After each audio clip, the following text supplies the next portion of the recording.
Shalene, and welcome to our channel. This is our first episode on marriage. Well, hello, honey. Hey, baby. Oh, man, we got it going. Yes, we are we in got it production. going. Yes.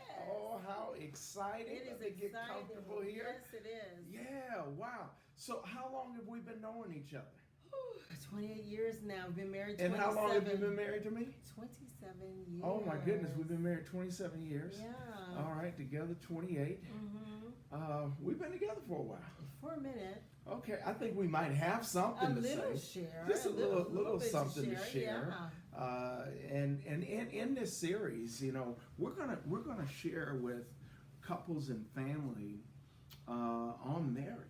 And you know, our whole mission in one of our assignments is our hashtag says hashtag take back the family. You know, Yes. that's what it's about, because the family is really under attack. Relationships are under attack. And it's not just about marriage, it's really about the family. It's about the family. Yes, keeping the family united. But there is a war on marriage. Yes, it is. There's a war on marriage. Mm-hmm. And so I think this new episode, this series is gonna be hot. I'm excited about it. I am too. You know, we're gonna open up and we're gonna share, Yes, you know, we'll share some a lot things of about our things. personal life and just, you know, talk about some stuff. Mm-hmm. So on this episode, what are we gonna talk about?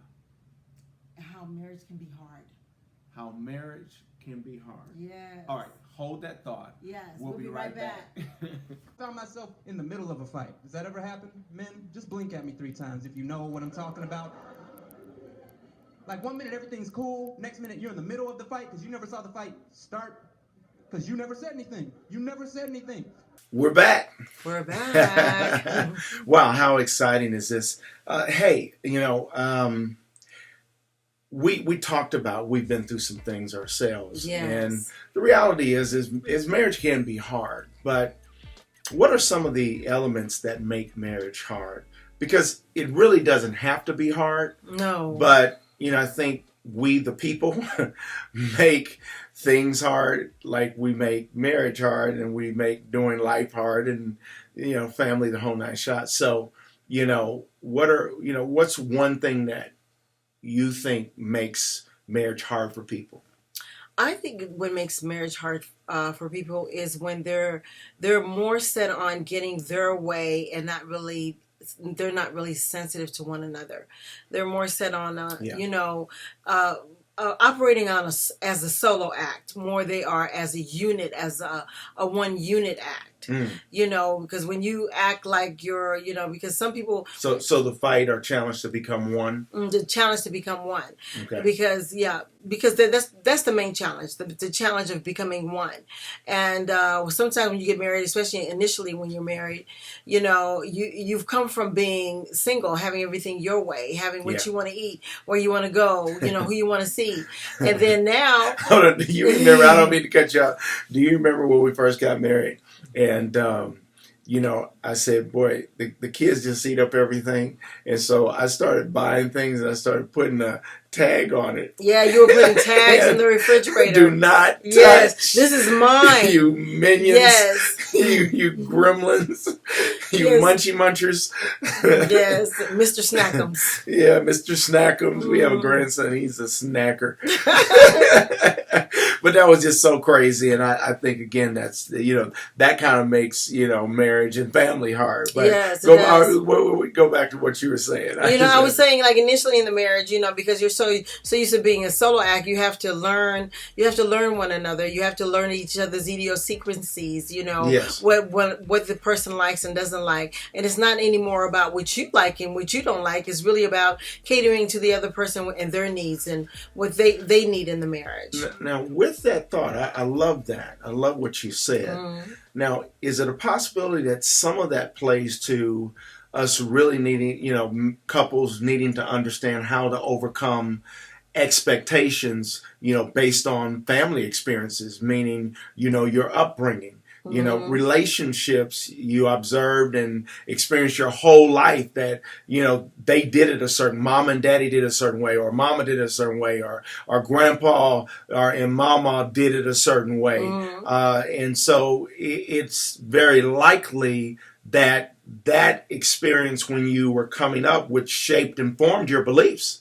As a man, I know for me, as a woman, in some respects for you, and especially us being from two different countries, and so two different backgrounds. Two different backgrounds. And that's another thing, coming from different cultures, it does change things. Yeah, so it's very different from your spouse's experience. And so we're bringing our mindsets, which have been shaped on our past experiences, into the marriage, which may be flawed. Right. Because I'm trying to do stuff the way I saw my father do it, and maybe he didn't have it right. And your love language may be completely different. Yeah.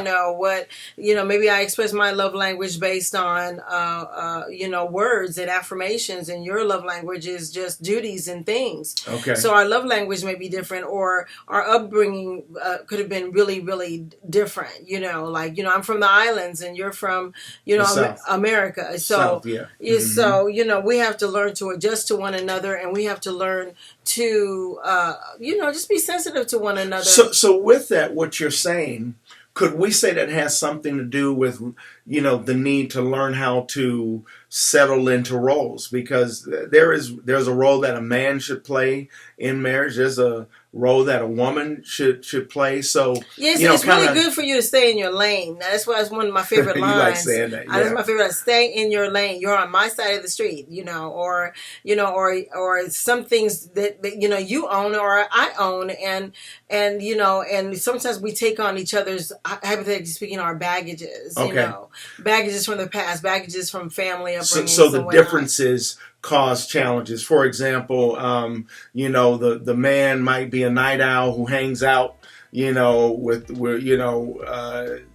all night, and then the woman may catch a few hours of sleep because she's taking care of the baby, but he's out having fun. Right, and so now right. that creates a difference. Yes.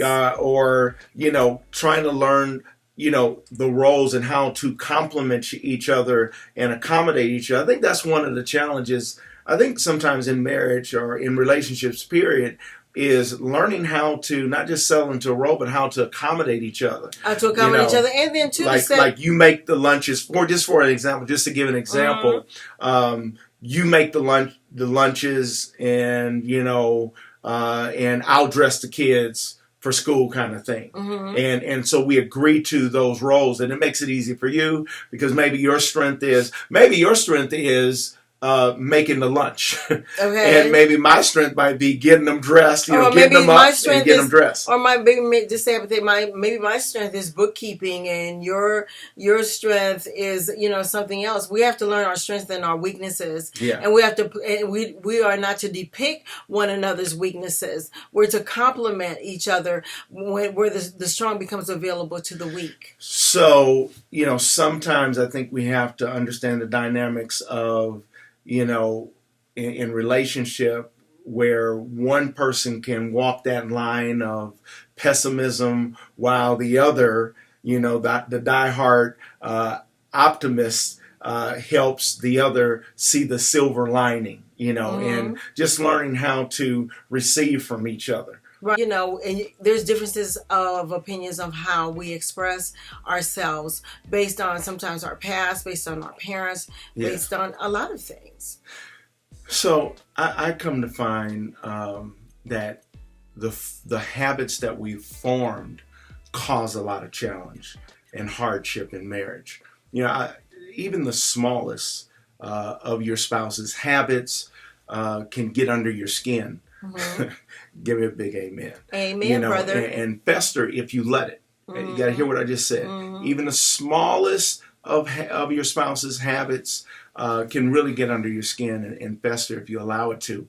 Marriage is much about choosing what habits you can live with, as it is choosing which habits to ask your spouse what to work on. Did you get that? No. Well, it comes back to communication.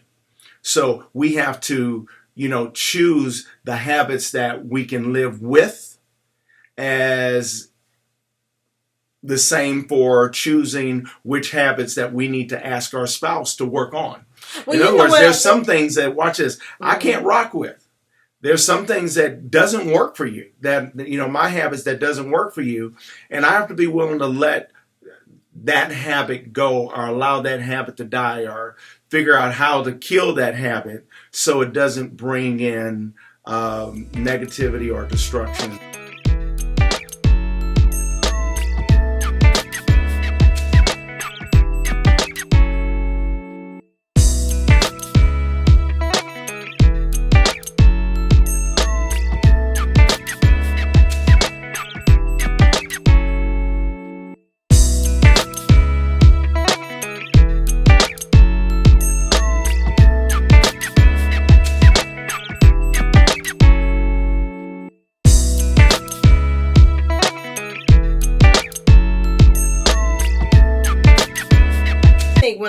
One of the things that we have learned throughout the years is that we have to allow one another to be ourselves without having to try to judge one another or control like I used to say, you put your hand up my back and move my lips because you want me to function a certain way. You want me to respond a certain way. You want me to flow a certain way.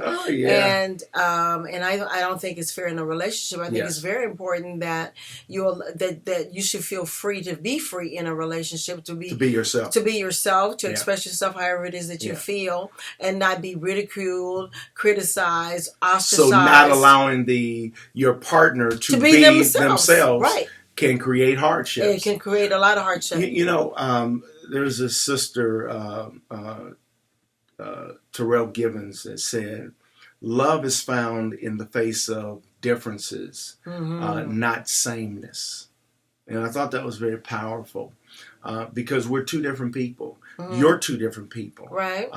Especially if you've been married before, been in relationships before that haven't worked, and now you're looking to you're looking for something different. But how many of you realize that if you don't do anything different, if you don't change, the key is staying in your lane and purpose to change yourself, working on yourself. We as two people working on ourselves as individuals to be better for one another, and not necessarily to control one another and to dominate one another based on possibly income. It could be in different circumstances why we try to dominate and control one another. And we can try to control one another most of the time when fear is present. We're fearful and insecure about certain areas, and when we're not truthful and getting to the root of the matter in things. Okay, well, hey, subscribe to our channel. Thank you for watching this episode, and let all your friends know. And tune into our next episode next week. All right, bye-bye.